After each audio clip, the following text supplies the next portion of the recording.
Of course, we had Lahore after that. Well, I was going to ask you about that. I mean, that's the other defining event in some ways. I think what we saw on the ground during the tsunami, and what we've seen then in society, in the war zones, all of these things, I think it allowed us to put Lahore into perspective. What are your memories of that particular morning, March the 3rd, 2009?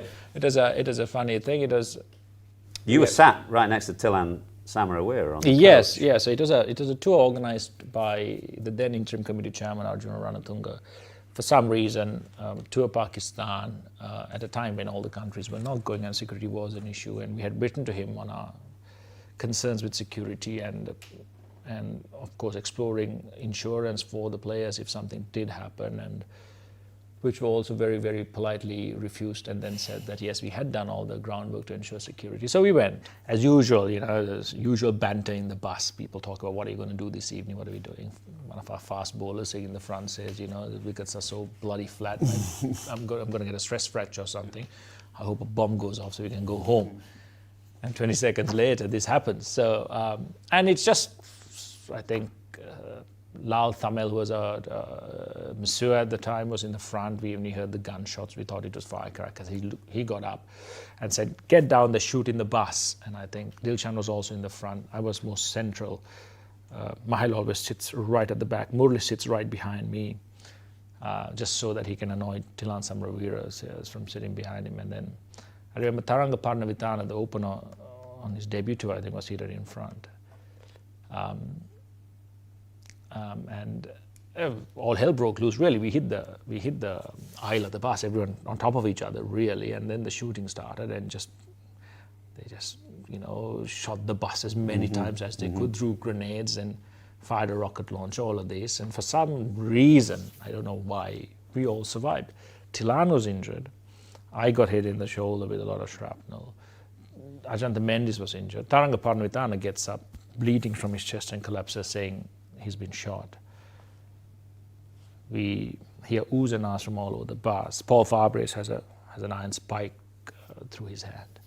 So we get into the ground, which is only 500 meters from this Liberty roundabout. Then very rudimentary security, of course, but and unfortunately most of the security personnel who were guarding us died, and that was tragic.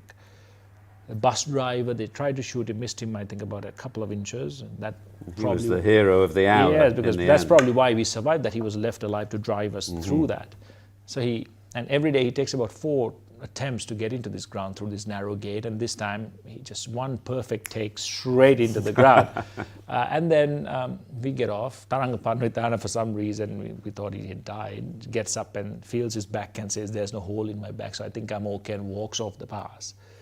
Tilan gets carried out, bleeding everywhere. He's been shot very badly. He gets taken by ambulance to hospital. Ajanta Mendes and I went due to get in the next ambulance to go. When they were shooting next to the ambulance, we thought, listen, we'll stay here. So then, of course, being Sri Lankan, 10 minutes into this, suddenly there's a little joke from one side, another from that end, a little bit of laugh, then suddenly it kind of, everyone starts breathing, talking, chatting. But at no time did we ever feel sorry for ourselves. We didn't get together in a huddle and say, oh my God, why us? I think a lot of the talk was about just surprised that, we've gone through 3 to 4 minutes of what other people go through every day. We have people who have laid down their lives for the country. We had people fighting on the side of the military. We had innocent people dying with various suicide attacks, this, that, and the other. People caught in the war zone. And we were all, actually, it was amazing to watch this team just talk about things like that, rather than saying, okay, oh my God, what is this? What about cricket? What are we going to do? Are we going to get through? There's no talk like that. I mean, with 8 hours to go before our planes came, Ajanta Mendes comes in fully bandaged up, arms, head, everything bandaged, with his pack of cards and his poker chips, and saying, listen, 8 hours, we've got to do something.